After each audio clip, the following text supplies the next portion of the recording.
வணக்க மக்களே, welcome to the metro show. இன்னைக்கு ஷோ நம்ம பார்க்க போறது நாராயணன்டே மூணா மக்கள் அப்படின்ற மலையாள மூவியோட ரிவ்யூ. இந்த படம் பாத்தீங்கன்னா ஆல்ரெடி தியேட்டர்ஸ்ல ரிலீஸ் ஆன ஒரு படம். இப்போ இந்த படம் அமேசான் பிரைம் ஓடிடி ஆப்ல அவைலபிளா இருக்கு. இந்த படத்தோட டைட்டிலுக்கு ஏத்த மாதிரியே ஒரு குடும்பத்தை சேர்ந்த 3 மகன்கள் இறக்கும் தருவாயில இருக்கிற தன்னோட தாயை பார்க்கறதுக்காக ஒரு வீட்டுல கேதர் ஆகிறாங்க. அங்க என்ன மாதிரியான சம்பவங்கள் நடக்குது அப்படின்ற தீம்ல தான் அந்த கதை போகும். இதே மாதிரியான கதை களத்துல ஆல்ரெடி ஒரு இங்கிலீஷ் மூவி நம்ம சேனல்ல ரிவ்யூ கூட போட்டிருக்கோம். இஸ் 3 டாட்டர்ஸ் அப்படின்ற அந்த படம். அந்த படத்துல என்னன்னா 3 பெண் பிள்ளைகள் தன்னோட தந்தையை பார்க்கறதுக்காக ஒரு வீட்டுல கேதர் ஆறாங்க.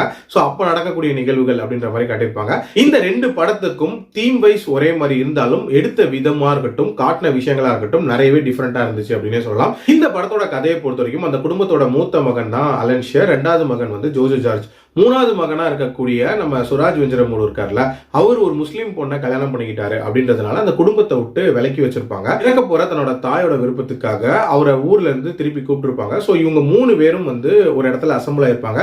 அண்ட் ஹாஸ்பிட்டல்ல இருந்தும் வெண்டிலேட்டர்ல இருந்து அம்மாவை எடுத்துட்டு வீட்டுக்கு போயிருப்பாங்க. ஸோ கொஞ்ச நேரத்தில் இறந்துருவாங்க அப்படின்னு சொல்லிட்டு வெயிட் பண்ணிட்டு இருப்பாங்க. பட் அவங்களும் இறக்காம சில நாட்கள் உயிரோட இருக்காங்க.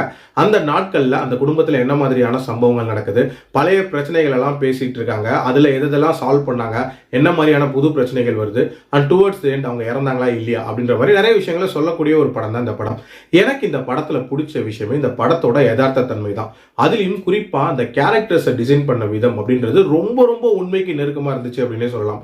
ஒரு மனுஷன் நீங்க எடுத்துக்கிட்டீங்கன்னு வச்சுக்கோங்களேன், ரொம்ப நல்லவன் அப்படின்னு எவனுமே இருக்க மாட்டான். கண்டிப்பா அவனுக்குள்ளேயும் நெகட்டிவ் ஷேட் அப்படின்றது இருக்கதான் செய்யும். ஸோ அதுதான் வந்து ஒரு ஹியூமன் டெண்டன்சி. அந்த மாதிரியான ஹியூமன் கேரக்டர்ஸை வந்து இதில் டிசைன் பண்ணியிருப்பாங்க. உதாரணத்துக்கு அலன் ஷியர் கேரக்டர் எடுத்துக்கிட்டீங்க அப்படின்னா அந்த கேரக்டர் பேசக்கூடிய விஷயமே வந்து ரொம்ப கடுகடுன்னு இருக்கிற மாதிரி இருக்கும். நிறைய விஷயங்கள் ரொம்ப மூஞ்சில் அடிச்ச மாதிரி பேசுவார். பட் இருந்தாலும் அந்த கேரக்டருக்குள்ள இருக்கக்கூடிய ஒரு சாஃப்ட்வேர் சைடு அப்படின்றதும் இந்த படத்தில் காட்டியிருப்பாங்க.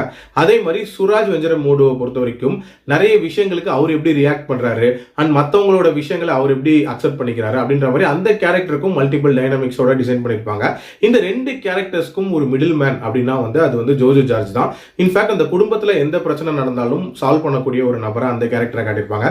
இது மாதிரி சூப்பரா 3 கேரக்டர்ஸை டிசைன் பண்ணியிருப்பாங்க. அண்ட் அந்த 3 பேரோட பெர்ஃபார்மன்ஸும் போட்டி போட்டு நடிச்சிருக்காங்க அப்படின்னே சொல்லலாம். வேற லெவல்ல இருந்துச்சு. அதே மாதிரி அந்த குடும்பத்துல நடந்த பிரச்சனைகள், அதாவது ஒரு நபர் இந்த குடும்பத்துக்கிட்ட வித்த சொத்தை வந்து திருப்பி மீட்டெடுக்கலாம் அப்படின்றதுக்காக வருவாரு. அந்த சொத்தை அலன் ஷியர் வந்து தரமாட்டாரு. காரணம், இவர் வந்து முன்னாடி கேஸ்டிஸ்டா இருந்தாரு, நம்ம அப்பாவெல்லாம் வந்து அதை சொல்லி வந்து அசிங்கப்படுத்திருக்காரு அப்படின்ற மாதிரி அவரோட பாயிண்ட் ஆஃப் வியூ எடுத்து வைக்கிறாரு. இது நியாயமா இருக்கே அப்படின்ற மாதிரி தோணலாம். பட் இவரே வந்து ஒரு கட்டத்துல முஸ்லீம் பொண்ணை கல்யாணம் பண்ணா அப்படின்றதுனால வந்து தன்னோட தம்பியவே ஒதுக்கி வச்சாங்க அப்படின்ற மாதிரியான ஒரு விஷயத்த சொல்லுவாங்க. ஸோ அந்த டிஸ்கஷன் அப்படின்றதெல்லாம் வந்து ரொம்ப நீட்டாவே இந்த படத்துல இருக்கும். அதே மாதிரி இதுல ஒரு முரணான ரிலேஷன்ஷிப்பை ரொம்ப ரொம்ப போல்டா வெளிப்படுத்திருப்பாங்க.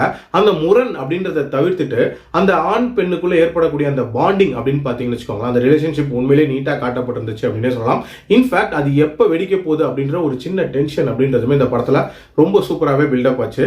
அண்ட் டுவர்ட்ஸ் தி எண்ட் முடிச்ச விதம் அப்படின்றதும் அற்புதமா முடிச்சிருப்பாங்க. டியூரேஷன் வைஸ் பாத்தீங்க அப்படின்னா 2 மணி நேரத்துக்குள்ள முடியக்கூடிய ஒரு படம் தான். ஆனா இந்த 2 மணி நேரம் போகிறது அப்படின்றதே ரொம்ப லெங்தியா போன மாதிரியான ஒரு ஃபீல் இருந்துச்சு. அதுக்கு முக்கியமான காரணம் இந்த படத்தோட பேஸ் தான். ஆங்காங்கே இன்னும் கொஞ்சம் கிறிஸ்பா கொஞ்சம் இன்ட்ரெஸ்டிங்கா பிரசன்ட் பண்ணியிருக்கலாம். பட் ஓவரால் ஒரு தரமான படம். கண்டிப்பா ட்ரை பண்ணி பாருங்க. அதுவும் ஒரு ஓப்பன் மைண்டோட நீங்க பாத்தீங்க அப்படின்னா இந்த மாதிரியான படங்கள் உங்களுக்கு பிடிக்கலாம். என்னோட ரேட்டிங் இந்த படத்துக்கு 3.5 out of 5. மீண்டும் அடுத்த விமர்சனத்தில் சந்திக்கிறேன். நன்றி, வணக்கம்.